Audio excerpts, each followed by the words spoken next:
ইরে বেলাল, এটা কেমন জুলুম! কতদিন হলো তোমার কণ্ঠের আজান শুনি না। বেলাল রে, তোর কি মন চায় না আমি নবীর জিয়ারতে আসতে?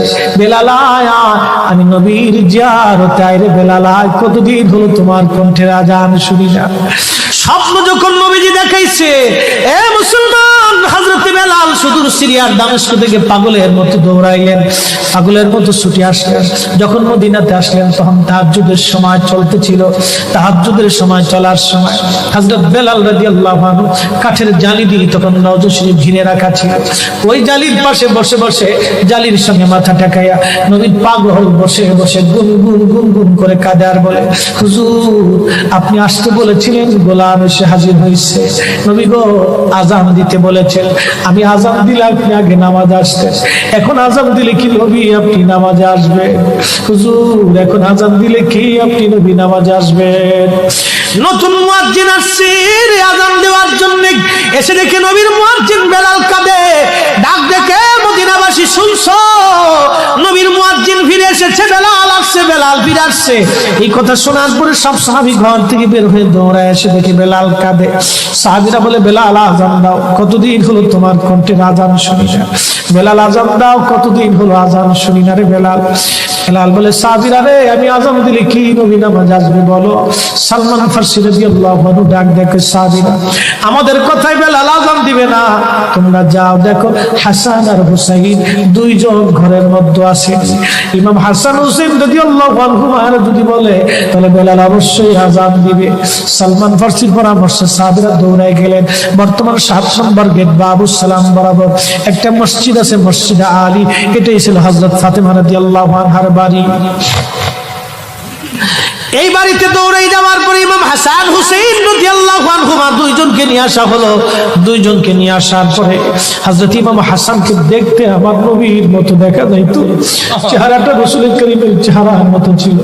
নাতি দৌহিত্র নানার চেহারা পেয়েছিলেন, ইমাম হুসাইন ও নানার সুরত পেয়েছিলেন। দুই ভাই নানার সুরত পেয়েছিলেন।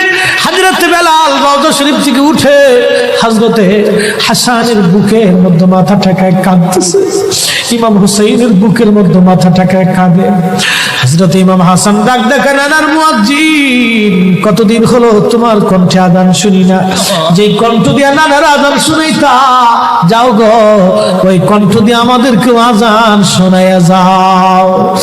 যখন হযরত বেলাল ইমাম হাসান এই কথা বললেন, হযরত বেলাল দৌড়ায় গেলেন। যেই বনু নাজ্জার গোত্রের মহিলা সাহাবীর ছাদের উপরে দাঁড়ায় বেলাল আযান দিত। আবু দাউদের 519 নম্বর হাদিসের মধ্যে আসছে, প্রত্যেক ফজরের নামাজের সুবহ সাদিকের আগে বেলাল দাঁড়াইতেন।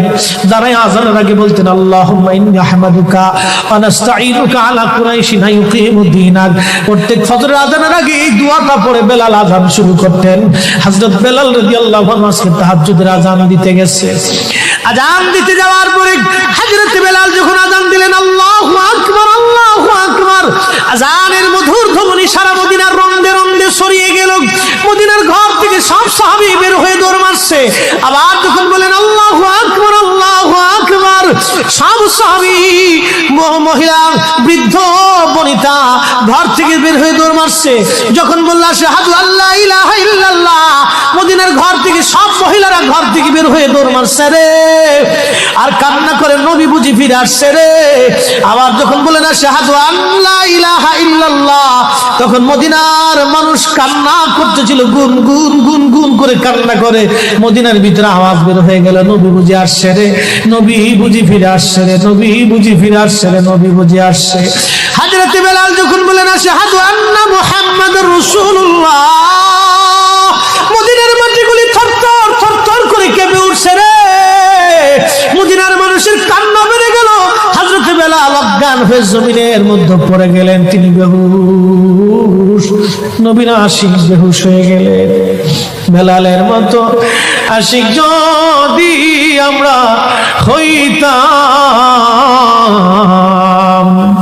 এ দুনিয়ায় নবীর দেখা পাইতাম, এ দুনিয়ায় নবীর দেখা পাইতাম। যখন হুঁশ ফিরে আসছে, রওজা শরীফের পাশে বসে বসে বেলাল কাদের বলে, হুজুর আজান দিতে বলেছিলেন, আজান দিয়েছি। হুজুর আমি আজান দিলে আগে নামাজে আসতেন, আজকে আজান দিলাম আপনি হুজুর আসেন নাই। যে আজান দিলে নবী আসবে না, আমি বেলালে আজান আর কোনোদিন দিব না। হযরতে বেলাল কিছুদিন পরে কলিজা ফেটে নবীর বিরহ বেদনা সহ্য করতে না পেরে তিনি চলে গিয়েছিলেন পরপারে কলিজা।